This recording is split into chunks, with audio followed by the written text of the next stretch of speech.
자, 질문 하나 드리고 말씀 시작하겠습니다. 사랑하는 성도 여러분, 여러분은 하나님과 동행하고 계십니까? 우리가 자주 사용하는 말 가운데 하나님을 인격적으로 만나야 됩니다 라는 말을 자주 사용합니다. 들어보셨을 겁니다. 그래서 다시 묻고 싶습니다. 여러분은 하나님을 인격적으로 만나셨습니까? 하나님을 인격적으로 만났느냐라는 질문을 드리기 전에 하나님을 인격적으로 만난다는 게 무슨 뜻일까요? 일단 저는 그 표현을 성경에서는 본 적이 없습니다. 물론 성경에 안 나왔다고 해서 다 틀린 표현은 아닙니다. 다만 성경에 안 나와 있다면, 그런데도 우리가 사용하고 있다면 그 의미에 대해서 조금은 조심하고 또 그 의미에 대해서 알고 사용해야 되지 않을까라는 이야기를 드리는 겁니다. 그래서 고민해 보는 겁니다. 하나님을, 주님을 인격적으로 만난다는 게 뭘까?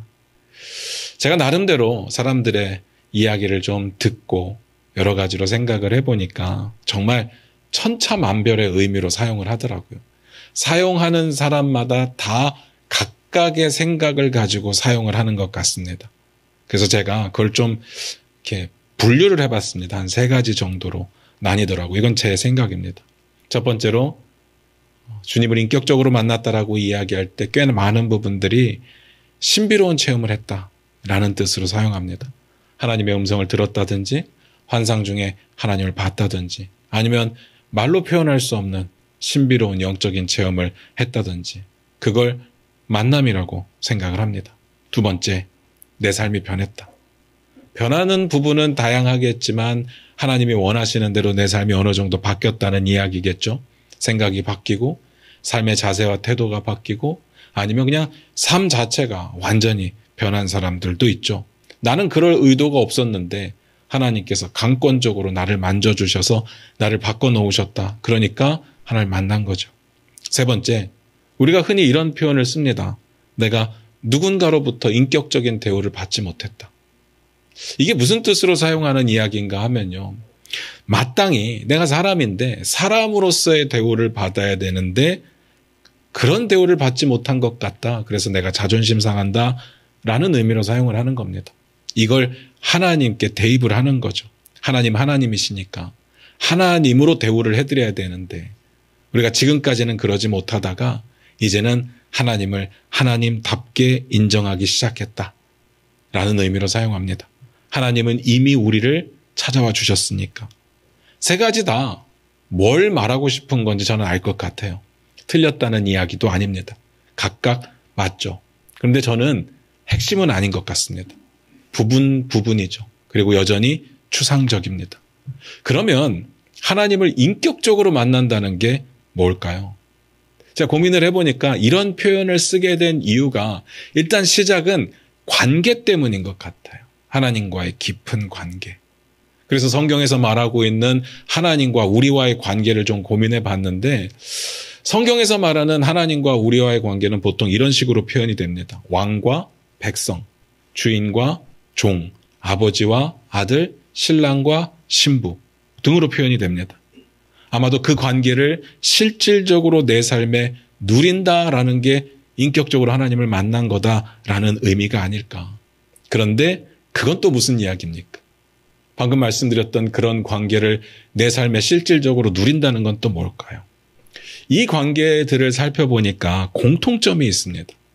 항상 이 관계 가운데는 하나님의 말씀이 있어요. 하나님의 말씀을 하십니다. 그리고 이 관계의 결론은 뭐로 연결이 되는가 하면 항상 하나님의 말씀이, 하나님의 약속이 이루어지는 걸로 결론이 나야 됩니다. 하나님이 말씀하시고 하나님의 약속이 이루어지고 그러면서 이 사이에 존재하는 게 있더라고요. 그게 뭘까? 이걸 발견하는 것이 하나님과의 인격적인 만남을 설명하고 이해할 수 있는 핵심적인 키워드라고 볼 수 있을 겁니다. 오늘 말씀 같이 보면서 그걸 찾아보도록 하겠습니다. 사무엘상 15장 1절입니다. 같이 읽겠습니다. 시작. 사무엘이 사울에게 이르되 여호와께서 나를 보내어 왕에게 기름을 부어 그의 백성 이스라엘 위에 왕으로 삼으셨은즉 이제 왕은 여호와의 말씀을 들으소서. 오늘 말씀이 이렇게 시작을 했습니다. 사무엘이 사울에게 이르되, 사실 우리는 이런 표현을 워낙 많이 봐왔기 때문에 그런가 보다 하겠지만 우리는 내용을 알고 있지 않습니까? 어떤 일이 있었습니까? 뭐 기억나시는지 모르겠는데 하나님께서 사울에게 7일을 기다리라고 명령을 하셨습니다. 그러면 사무엘이 와서 번제를 드릴 거고 그리고 사무엘이 그 후에 네가 뭘 해야 될지를 알려줄 거야. 이게 하나님의 명령이었거든요. 그랬는데 사울이 7일을 온전히 기다리지 못합니다. 왜냐하면 사람들이 자꾸 도망을 가니까. 그러니까 그 불안감 때문에 어쩔 수 없이 부득이하여 자기가 직접 제사를 드렸습니다. 그리고 하필이면 제사를 드리자마자 사무엘이 와요. 엄청 책망합니다. 엄청 책망을 하고 사울에게 아무것도 안 해주고 그냥 떠났습니다. 그리고 그렇게 떠났던 사무엘이 성경에 더 이상 등장을 하질 않았죠. 사무엘 없이 사울이 전쟁을 치러야 했습니다. 그리고 나서 사무엘이 오늘 다시 등장합니다. 그리고 사울을 찾아서 말을 하는 겁니다. 우리는 지난주까지 봤던 내용과 그리고 오늘 보고 있는 내용이 연결이 되니까 이어진다는 생각이 들 겁니다. 14장의 내용이고 그리고 15장의 내용이죠.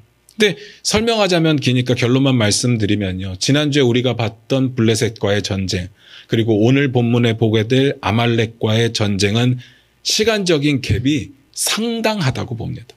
얼마나 지났는지는 정확하게 알 방법은 없겠지만 하여간 꽤 긴 시간이 지난 것으로 보입니다. 학자에 따라 다르기는 하지만 20년이 지난 시점이라고 보는 사람도 있습니다. 그런데 여기서 중요한 거 정확하게 얼마의 시간이 지났느냐 그것을 알아보는 건 큰 의미가 없습니다. 알 방법도 없고.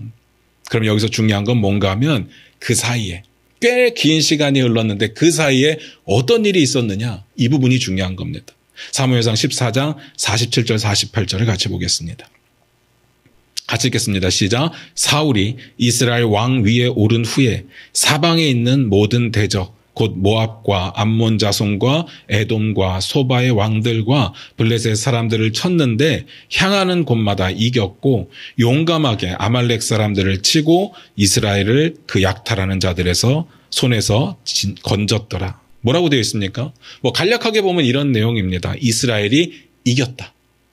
그런데 겨우겨우 이긴 게 아니라 어쩌다 한번 이긴 게 아니라 내용을 보니까 모든 전쟁에서 압도적으로 승리했다라는 내용처럼 보입니다. 저는 여기서 좀 질문하고 싶은 게 생겼습니다. 어떻게 이런 일이 가능합니까? 하나님께서 사울을 버리셨는데. 근데 왜 사울이 잘 되는 거죠? 하나님께서 분명히 사울을 버리셨어요. 그 시각적인 의미로 사무엘이 떠났던 겁니다. 근데 사울이 잘 돼요. 하는 전쟁마다 이깁니다. 이럴 거면 하나님께서 사울과 함께 하시는 것과 하나님께서 사울을 떠나시는 것과 뭔 차이가 있습니까? 안 그렇습니까? 왜 이기는 거죠? 진짜 중요한 부분입니다. 결론부터 말씀드리면 차이가 분명히 있습니다. 왜 제 질문과 제 대답이 이렇게 다르게 나타나는가 하면요. 우리의 관점은 우리가 이기냐 지냐에 달려 있습니다. 그런데 하나님의 관점은 하나님이 함께 하시느냐 그렇지 않으시느냐에 달려 있습니다. 이게 중요한 부분이죠. 제가 요셉의 이야기를 자주 드립니다. 두 군데를 한번 볼 텐데 우리 화면 보시면서 같이 읽을게요. 창세기 39장 2절입니다. 같이 읽겠습니다. 시작. 여호와께서 요셉과 함께 하심으로 그가 형통한 자가 되어 그의 주인 애굽 사람의 집에 있으니. 창세기 39장 23절도 볼까요? 같이 읽겠습니다. 시작. 간수장은 그의 손에 맡긴 것을 무엇이든지 살펴보지 아니하였으니 이는 여호와께서 요셉과 함께 하심이라 여호와께서 그를 범사에 형통하게 하셨더라. 방금 읽었던 이 두 구절에 보면요. 요셉의 형통함에 대한 이야기가 반복적으로 나오거든요. 그런데 여러분도 눈치채셨겠지만 요셉의 형통함의 특징이 뭡니까? 잘 보시면 노예로 계속 있는데 형통함입니다. 감옥에 계속 갇혀 있는데 형통하다고 말하는 겁니다. 저와 여러분이 생각하는 형통은 그런 거 아니지 않습니까? 모든 억울함을 다 벗고 짠하고 해방되고 풀려나는 게 형통함인데 요셉의 상황을 보면서 어떻게 형통하다고 이야기할 수 있을까라는 거죠.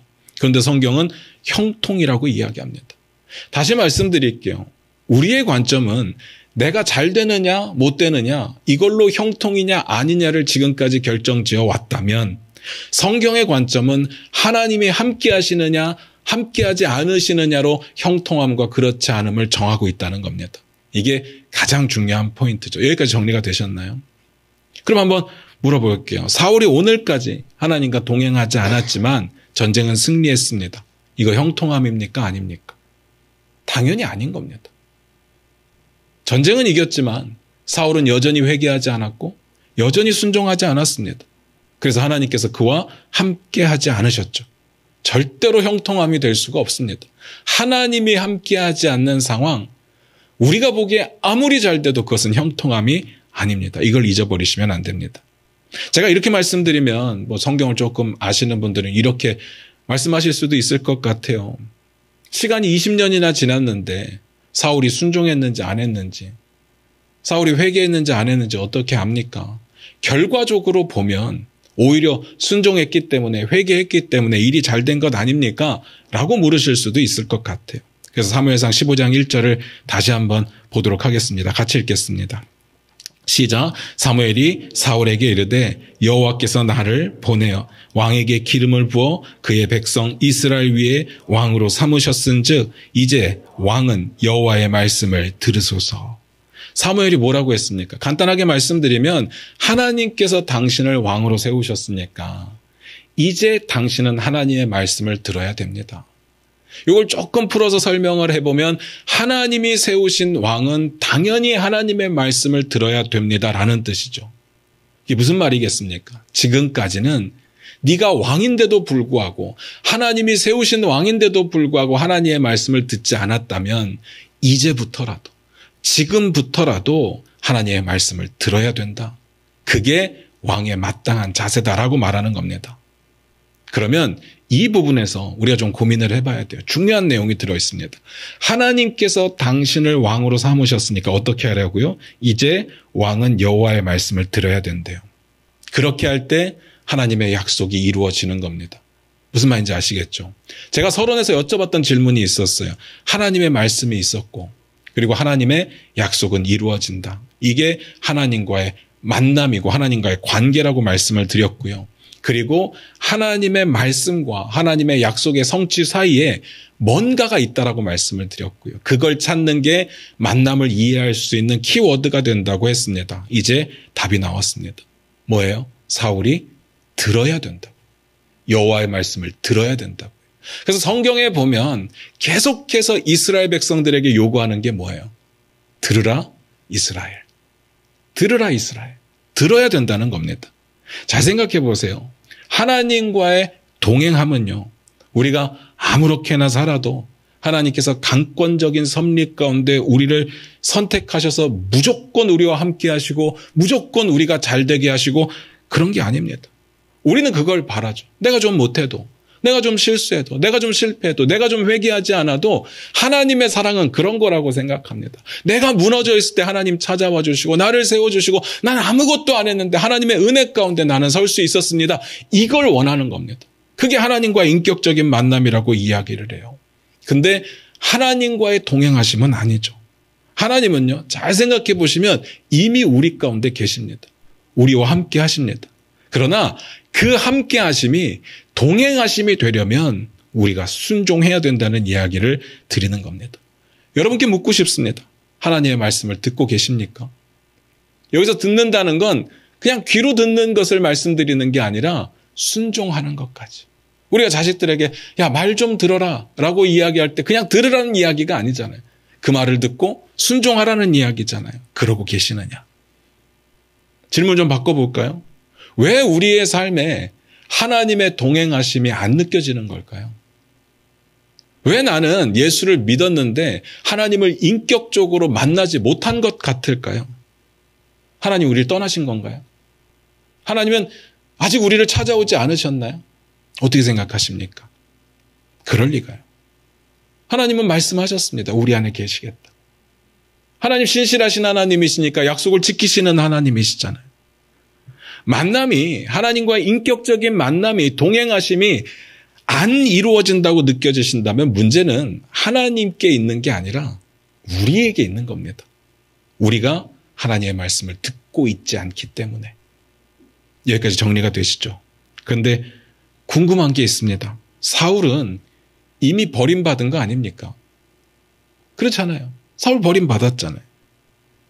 우리가 이 생각을 가지고 오늘 본문을 보면 만약에 어차피 사울이 이번에 하나님의 말씀을 들었다 쳐도 과거의 그 일 때문에 7일을 기다리지 못했던 그 일 때문에 들어도 아무런 소망이 없다면 사울이 이 말을 들을 이유가 있을까요? 없지 않겠습니까? 어차피 끝이라면, 어차피 망했다면 뭐하러 듣습니까? 진짜 중요한 내용입니다. 이 내용은 어떤 의미인가 하면 하나님께서 사울에게 또 기회를 주시는 이야기입니다. 하나님께서는요, 하나님께 돌아오는 자를 언제든지 품어주실 것이고 그를 회복시켜 주실 겁니다. 형통케 하실 것입니다. 조건은 있죠. 돌아와야 되죠. 회개해야 되고요. 주의 말씀을 들어야 됩니다. 그래서 하나님과의 만남은 쌍방입니다. 상호입니다. 그리스도의 십자가의 사랑이 크죠. 예수 그리스도의 십자가 사랑이 덮지 못할 죄가 없다고 제가 늘 말씀드립니다. 그런데 예수님의 십자가의 그 사랑이 아무리 커도 우리가 믿지 않으면 구원받지 못합니다. 우리가 회개하지 않으면 용서받지 못하죠. 그러니까 믿어야 되고 회개해야 되는 겁니다. 그 믿음이 우리의 의로 드러나는 거죠. 우리의 행함이 의가 아니라. 어느 날 베드로가 예수님께 이런 질문을 했어요. 내 형제 중에 하나가 나한테 죄를 짓는데 몇 번까지 용서해 주면 될까요? 그러면서 이렇게 이야기를 합니다. 7번이면 되겠습니까? 저는 이 장면을 보면서 베드로의 성격이 다 드러나더라고요. 이거 허세다. 어떻게 사람이 7번을 똑같은 죄를 용서해요? 아무리 잘해도 저는 3번 이상은 힘들 것 같아요. 7번 허세다. 근데 예수님께서 이렇게 대답을 하셨습니다. 마태복음 18장 22절인데 우리 화면 보시면서 같이 한번 읽어볼까요? 같이 읽겠습니다. 시작. 예수께서 이르시되 내게 이르노니 7번뿐 아니라 7번을 70번까지라도 할지니라. 뭐라고요? 7번을 70번까지라도. 몇 번입니까? 490번? 뭐 아니면 77번. 그렇게 해석이 가능합니다. 근데 그게 중요한 게 아니라 이 정도면 계속 하라는 거죠. 계속 용서해 줘라. 그러면 하나님께서는 우리에게 다 용서해 줘라. 계속해서 용서해 주라 라고 하시고 하나님은 사울에게 너는 버림받았으니까 끝났다. 네가 회개를 하던 순종을 하던 끝났다. 라고 하신다면 이건 말이 안 되잖아요. 그건 일방적인 거잖아요. 물론 하나님이 주권이 있으니까 그렇게 하시겠다면 우리는 할 말은 없는데 그건 하나님이 말씀하시는 동행함은 아니라는 겁니다. 예수님의 이 말씀은 하나님의 성품과 속성에 기반하여 주신 말씀이에요. 하나님은 사랑이시니까. 하나님은 자비의 하나님이시니까. 긍휼의 하나님이시니까. 용서하시는 하나님이시니까. 그 앞에 무릎 꿇는 자들을 품어주시는 하나님이시니까 너희도 그렇게 살아라. 하나님도 하지 않는 것을 우리에게 하라고 말씀하시는 게 아니라는 이야기입니다. 그러니까 오늘 본문은요. 사울에게 기회를 주시는 거예요. 그리고 그 기회에는 사울의 순종함이 필요합니다. 사울이 그 기회를 통해서 순종함으로 인해서 빼앗겼던 왕조를 계속해서 유지할 수 있을지 않을지 그건 모르겠습니다. 다만 하나님과의 잃어버렸던 관계는 회복할 수 있습니다. 그리고 하나님께서 세우셨던 왕의 자리는 하나님의 뜻 안에서 끝까지 유지할 수 있을지도 모르겠습니다. 그런데 어떻게 해요? 하나님의 말씀을 듣는 것으로. 이 상호작용이 우리가 말하는 만남입니다. 우리는 여기서도 그렇게 생각할 겁니다. 그냥 시켜주시면 안 되는 겁니까? 그럼 언젠간 사울이 마음 바뀌겠죠. 사울도 착해지는 날이 오겠죠. 이렇게 말할 수 있겠지만 하나님과의 만남은 하나님의 뜻이 있고 우리의 순종이 있고 하나님의 약속이 이루어지는 만남입니다. 그 다음 봅니다. 사무엘상 15장 2절부터 3절입니다. 같이 읽겠습니다. 시작. 만군의 여호와께서 이같이 말씀하시기를 아말렉이 이스라엘에게 행한 일 곧 애굽에서 나올 때의 길에서 대적한 일로 내가 그들을 벌하노니 지금 가서 아말렉을 쳐서 그들의 모든 소유를 남기지 말고 진멸하되 남녀와 소아와 젖먹는 아이와 우양과 낙타와 나귀를 죽이라 하셨나이다 하니 하나님의 명령은 너무나도 분명합니다. 지금 가서 아말렉을 쳐서 진멸하라. 이 명령에 순종해서 믿음을 보이라는 거예요. 그게 듣는 거거든요. 그러면 하나님의 약속이 사울 위에 이스라엘 위에 이루어지게 될 겁니다. 사실 진멸이라는 단어가 늘 좀 헷갈리는 단어예요. 성경에서는 그때그때마다 똑같은 단어를 쓰지만 그 범위가 조금씩은 달랐는데 이번에는 분명합니다. 남녀도 죽여야 되고요. 소아도 죽여야 되고요. 젖 먹는 아이들까지도 다 죽여야 됩니다. 그리고 우양과 낙타와 나귀를 다 죽이라고 말합니다. 그리고 이유도 분명하게 말씀하세요. 이스라엘이 출애굽했을 때 아말렉이 이스라엘에게 했던 일 때문이라고 분명히 말씀하십니다. 어떤 일이 있었는지 여러분 아시잖아요. 이스라엘이 출애굽했을 때 행진을 하는데 막 이렇게 광야를 걸어가는데 사람들이기 때문에 지치는 사람들도 생기고 또 연약한 사람들, 아픈 사람들은 뒤로 처질 수밖에 없잖아요. 그러니까 항상 뒤에는 연약한 자들이 있는데 아말렉이 그들을 공격했습니다. 비겁하게, 치사하게. 하나님이 그걸 보고 너무 화를 내셨습니다. 그리고 선언하셨습니다. 내가 역사 속에서 이들을 도말하겠다. 선언하셨습니다. 이게 지금으로부터 400년 전 일이에요. 오늘 본문으로부터 400년 전 일이에요. 그 일에 대해서 아말렉에게 오늘 갚으시겠다. 누구를 통해서? 사울을 통해서. 감사한 일이죠. 하나님의 역사 가운데 사울이 쓰임받을 수 있다는 건 너무나도 감격적인 일이잖아요. 지금 하나님께서 다시 손을 내미신 겁니다. 너를 일꾼으로 다시 사용하겠다. 너와 함께 해주겠다. 그러면요. 하면 되잖아요. 간단합니다. 하면 됩니다. 그 손 붙잡으면 됩니다. 그게 만남이잖아요. 하나님의 뜻에 반응하는 것이 만남입니다. 그런데 사울이 어떻게 했을까요? 우리 가운데 그런 생각이 드신 분이 계실지도 모르겠어요. 어떻게 하나님이신데 잔인하게 소아를 다, 어린아이들을 다 죽이라고 하실까? 어떻게 젖 먹는 아이들을 다 죽이라고 하실까? 저도 하나님의 뜻은 잘 모르겠습니다. 중요한 건 하나님의 말씀이 있었고 그리고 사울이 순종하면 하나님의 뜻은 이루어진다는 거죠. 우리가 왜 순종하지 못하는지 아세요? 하나님의 선하심에 대한 의심 때문입니다. 내 생각에는 아이를 죽이는 건 선하지 않아. 그런 걸 명령하는 하나님은 선한 하나님이 아니야.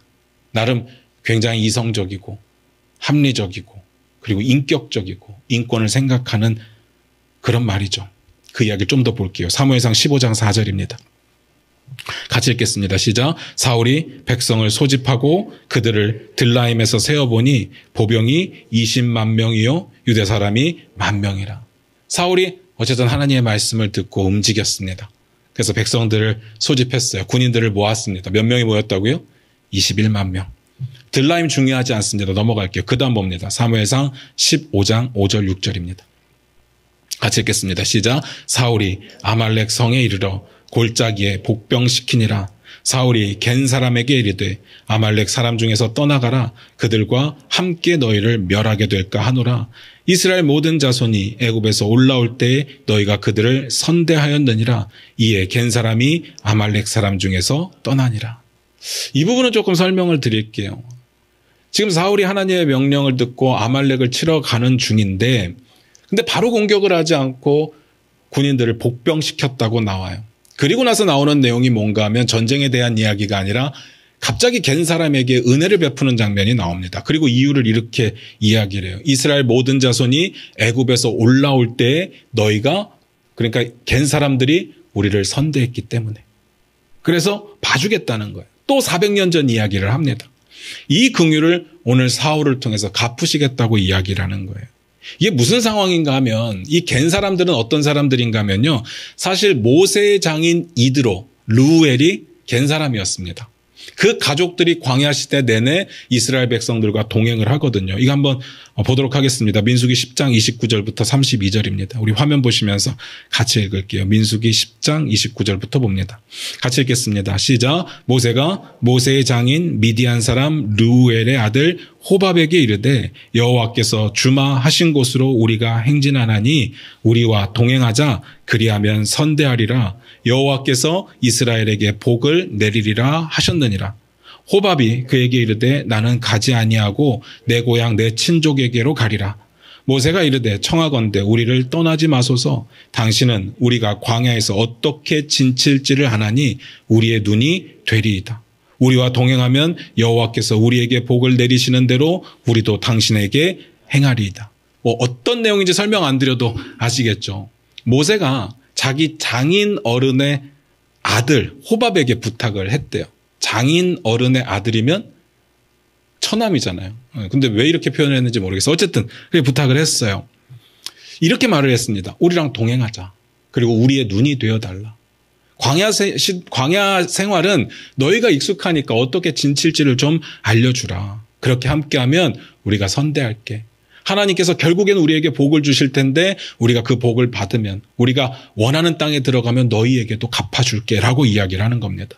그 다음 내용은 바로 이어서 나오지는 않아요. 근데 보니까 호밥이 난 안 갈 거야 라고 하는 장면이 나오지만 그 뒤의 내용을 보면 그들이 결국은 광야 시대에 함께 합니다. 그들의 길을 안내하게 돼요. 어떤 배경인지 아시겠죠? 결론적으로 이겁니다. 아말렉은 그 이스라엘 광야 시대 때문에 진멸을 받아야 되고 겐 사람들은 이스라엘 광야 시대 때문에 선대를 받아야 되는데 그 일을 이제 이루시겠다는 거예요. 누구를 통해서?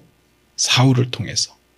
그 전에 하나님의 약속이 분명히 기록되어 있거든요. 민수기 24장 20절부터 21절입니다. 같이 읽겠습니다. 시작. 또 아말렉을 바라보며 예언하여 이르기를 아말렉은 민족들의 으뜸이나 그의 종말은 멸망에 이르리로다 하고 또 겐 족속을 바라보며 예언하여 이르기를 내 거처가 견고하고 내 보금자리는 바위 위에 있더라.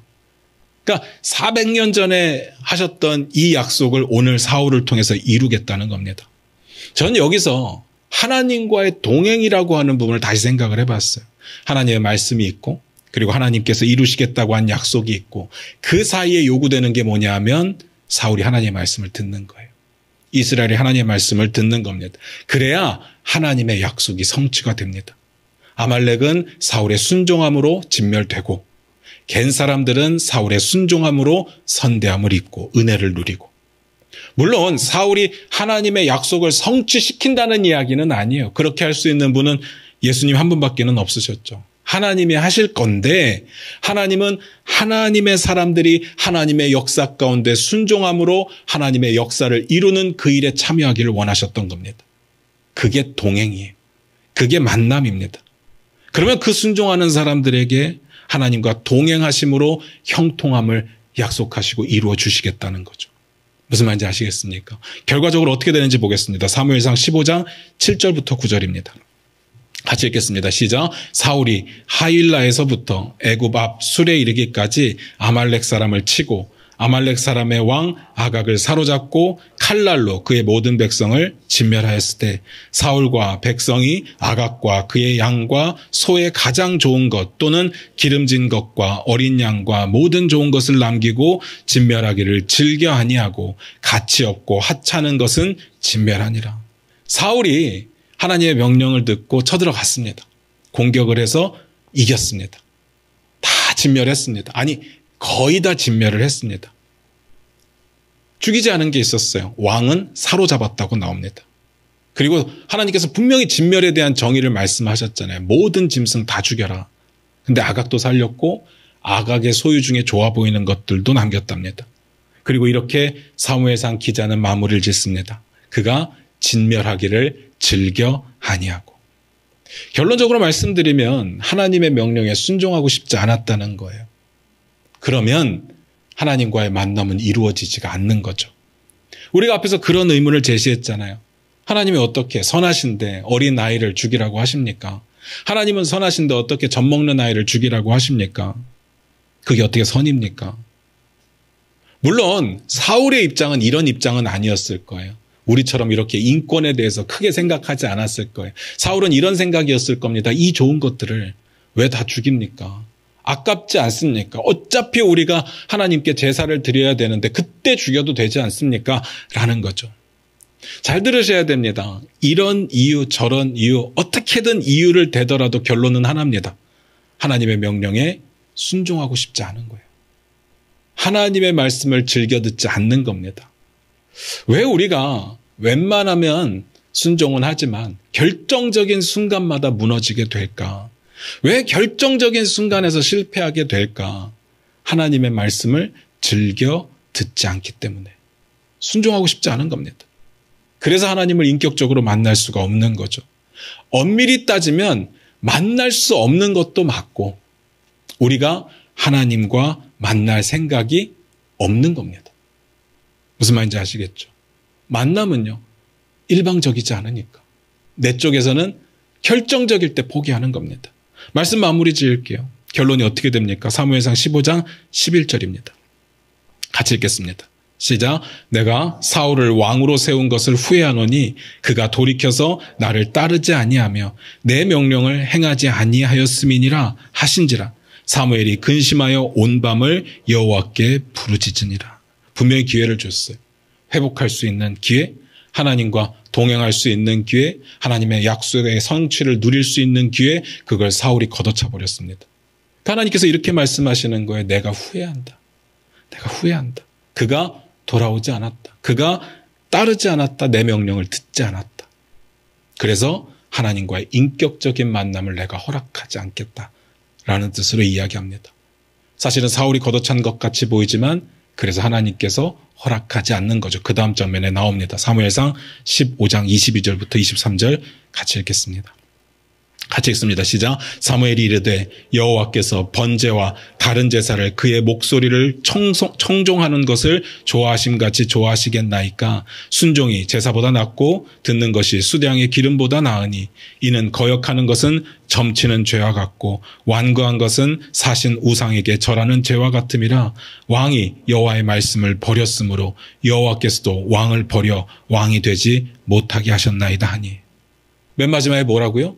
왕이 여호와의 말씀을 버렸으니까 하나님도 왕을 버렸습니다.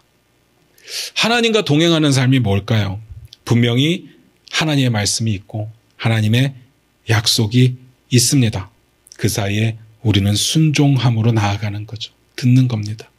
그러면 하나님께서 그 약속을 우리의 삶 가운데 이루실 겁니다. 하나님과 동행하심으로 우리를 형통케 하실 겁니다. 하나님의 약속이 우리의 삶에 이루어진다고요. 이게 만남입니다. 이 상호작용이 만남입니다. 이게 하나님의 동행하심이죠. 그저 우리가 생각하는 것처럼 느낌적으로 옆에 계시는 것 같아. 나는 느낄 수 있어. 아니면 귀에 뭐가 막 들려. 그런 게 아닙니다. 사랑하는 성도 여러분, 여러분 하나님과 동행하십니까? 여러분 하나님을 인격적으로 만나셨습니까?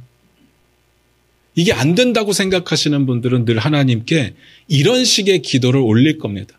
약간은 하나님께 애절하면서도 약간은 원망 섞인 표현으로 이렇게 말할 겁니다. 하나님, 우리를 좀 만나 주시옵소서.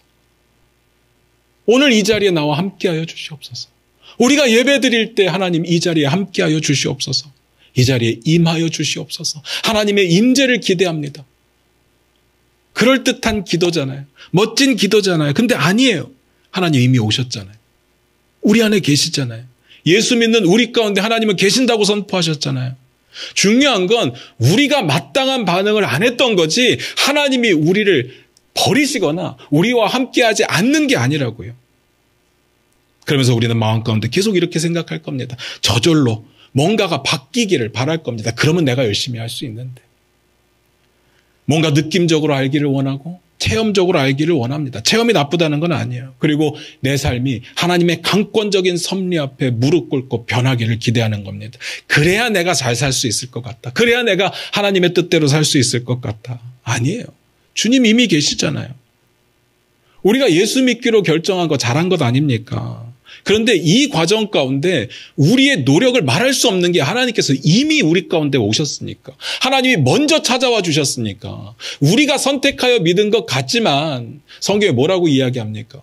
성령의 능력이 아니면 어느 누구도 예수를 주로 시인할 수 없다고 말합니다. 주님이 하신 일입니다. 우리는 그저 반응했던 것뿐이고요. 우리는 하나님의 말씀을 듣는 곳으로 주님께 순종하는 겁니다. 그리고 하나님을 만나는 거예요. 사랑하는 성도 여러분, 하나님의 말씀을 들으시기를 주님의 이름으로 부탁드립니다. 우리가 하나님을 만날 때, 하나님과 동행할 때 비로소 우리는 형통함을 경험하게 될 겁니다. 그리고 하나님과 동행함이 이미 형통함입니다. 하나님의 약속이 우리의 삶에 실제가 되는 겁니다. 이걸 깨닫는 자들, 그리고 알고 순종하는 자들이 하나님의 기쁨을 누리게 되는 거죠. 우리가 기대했던 1차원적인 그런 행복은 아닐 수 있습니다. 그러나 비교할 수 없는, 상상할 수 없는 하나님이 허락하시는 기쁨과 평안함을 누리게 될 겁니다. 이건 그냥 여러분 생각을 바꿔야 됩니다. 지금의 삶에 그냥 감사할 수 있어야 됩니다. 긍정의 힘, 그저 생각을 바꾸면 지금 것도 만족할 수 있다는 그런 수준의 것이 아닙니다. 하나님이 우리와 함께 하심으로 누리게 되는 형통함을 이야기하는 겁니다. 그러니까 들으셔야 됩니다. 그 듣는 것은 결국 하나님의 말씀으로부터 듣는 겁니다. 말씀 읽으셔야 됩니다. 기도하셔야 됩니다. 그리고 말씀대로 살려고 결단하시고 노력하셔야 됩니다. 그게 하나님을 만날 수 있는, 인격적으로 만날 수 있는 시작이 된다고 저는 믿습니다. 기도하겠습니다.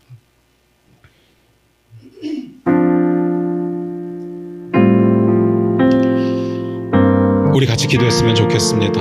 우리의 삶을 한번 뒤돌아봤으면 좋겠습니다. 혹시 우리는 그런 기도 안 했습니까? 하나님 너무 외롭습니다. 이 세상에 나 혼자 버려진 것 같이 문제는 크고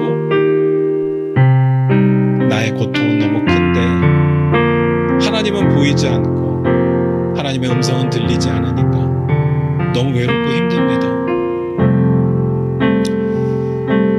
이 힘듦 때문에 나는 한 걸음도 나아갈 수가 없습니다.